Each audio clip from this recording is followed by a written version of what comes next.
महाराणा प्रताप की शौर्य गाथाएं कौन नहीं जानता। महाराणा ने युद्ध के मैदान में कई इतिहास रचे और कई राजाओं को परास्त किया, लेकिन उनकी इन जीत में उनका बराबर का हिस्सेदार था उनका एक साथी। हम बात कर रहे हैं महाराणा प्रताप के घोड़े चेतक की। कहा जाता है कि चेतक बहुत ही समझदार और बहादुर घोड़ा था। चेतक इतना स्फूर्तिला और ऊंचा था कि उसके पैरों की टाप हाथी के सिर तक पहुंचती थी और महाराणा हाथी पर बैठे दुश्मन पर वार करते थे। हल्दी घाटी के युद्ध में महाराणा प्रताप की तुलना में अकबर की सेना की संख्या ज्यादा थी और उनके पास आधुनिक शस्त्र और हाथी भी थे, लेकिन महाराणा प्रताप जी के पास था बहादुर चेतक घोड़ा जो बिजली की गति से दौड़ता था। युद्ध के दौरान चेतक के सिर पर हाथी का मुखौटा बांधा जाता, जिससे शत्रु सेना के हाथी भ्रमित होते थे।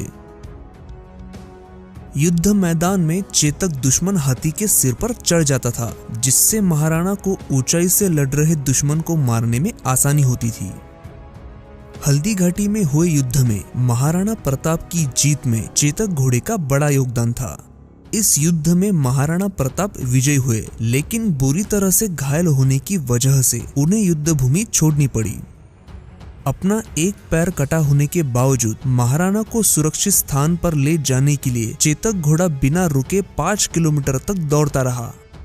उस समय चेतक ने अपनी जान दांव पर लगाकर 25 फुट गहरे दरिया के ऊपर से कूदकर महाराणा प्रताप की जान बचाई थी।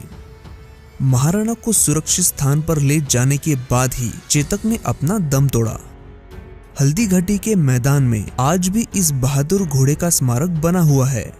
कहा जाता है कि युद्ध में अपने सैनिकों और अपने प्रिय घोड़े चेतक को खोने के बाद ही महाराणा ने ये प्रण लिया था कि जब तक वो मेवाड़ वापस हासिल नहीं कर लेते तब तक वो चैन की सांस नहीं लेंगे। चेतक की वफादारी दूसरे राजपूत शासकों से भी बढ़कर थी। दूसरे राजपूत शासकों ने भी कठिन समय आने पर अकबर का साथ दिया, लेकिन चेतक अपनी आखिरी सांस तक अपने मालिक के साथ ही था और युद्ध भूमि से अपने घायल मालिक को साथ ले आया। महाराणा प्रताप जी का भाला 80 किलो का था और उनके छाती के कवच का वजन था 72 किलो। उनके भाला, कवच, ढाल और 2 तलवारों सहित उनका वजन करीब 200 किलो से ज्यादा होता था। ऐसे में आप कल्पना कर सकते हैं कि उनका घोड़ा चेतक कितना मजबूत और स्फूर्तिला होगा। इस बहादुर घोड़े चेतक की वंशज आज भी जिंदा है। जी हाँ, और इस घोड़ी का नाम है पद्मा। पिछले साल महाराष्ट्र के सारंगखेड़ा में आयोजित घोड़े के मेले में महान घोड़े चेतक की वंशज पद्मा ने भी भाग लिया था। यही नहीं, इस मेले का मुख्य आकर्षण भी पद्मा ही थी। कई लोगों ने इस घोड़ी को खरीदने की इच्छा भी जताई और इस घोड़ी की बोली लगी थी पूरे 2 करोड़, लेकिन इसके मालिक ने इसे बेचने से इनकार किया था। तो ऐसा था महाराणा प्रताप का घोड़ा चेतक, जिस पर कई कवियों ने कविताएं भी लिखी है।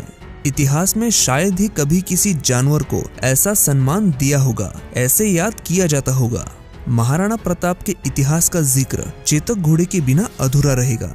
आज का वीडियो आपको कैसा लगा हमें कमेंट करके जरूर बताइए, और अगर अच्छा लगा हो तो इसे लाइक करना ना भूले और ऐसे ही वीडियोस देखने के लिए हमारे चैनल को सब्सक्राइब करें।